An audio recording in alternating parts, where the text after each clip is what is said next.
Hey fam, I want to tell you about a new podcast called Reimagining Democracy for a Good Life.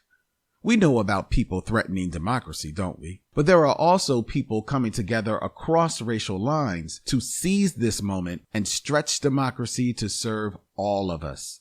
Join longtime equity advocate Angela Glover Blackwell for Reimagining Democracy for a Good Life, a podcast that asks, how do we build a radically inclusive, thriving, multiracial democracy? And looks at what one city, Los Angeles, is doing to try to make it a reality. Reimagining Democracy for a Good Life is available now wherever you get your podcasts.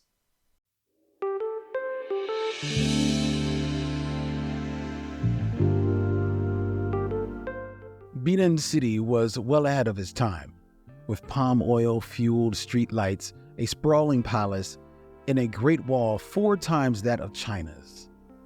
So why doesn't this wonder exist today? This is 2-Minute Black History, what you didn't learn in school.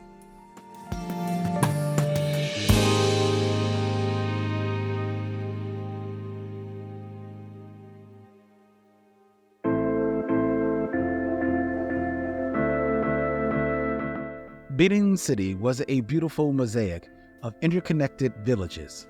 Long before machinery existed, the Edo people built the walls surrounding their kingdom, which were 4 times the size of the Great Wall of China.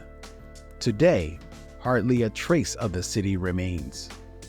Originally called Edo, Benin City was the capital of an African empire located in today's southern Nigeria. It was one of the first cities to have a resemblance of streetlights. Tall metal lamps fueled by palm oil dotted the city, illuminating the streets after sunset. The city was black, beautiful, and thriving until Europeans discovered it.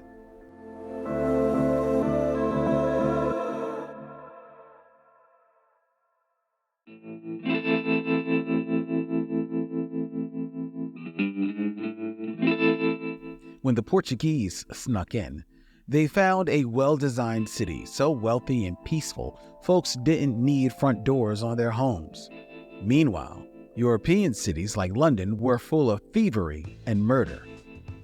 Slowly, the colonizers invaded, exporting ivory, palm oil, and pepper, and importing guns. Then they burnt it all down.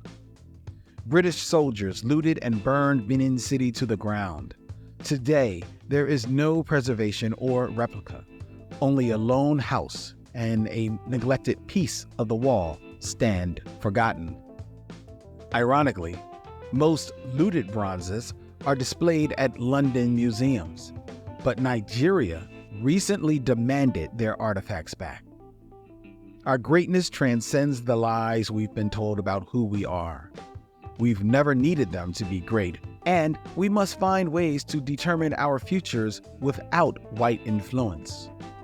Teaching our history to one another is a good start. In order to move towards the future, you've got to look to the past. This has been 2-Minute Black History, a podcast by Push Black. If you enjoyed this episode and want to show your support, please rate and subscribe to our podcast. Together, let's celebrate and honor the legacy of Black history.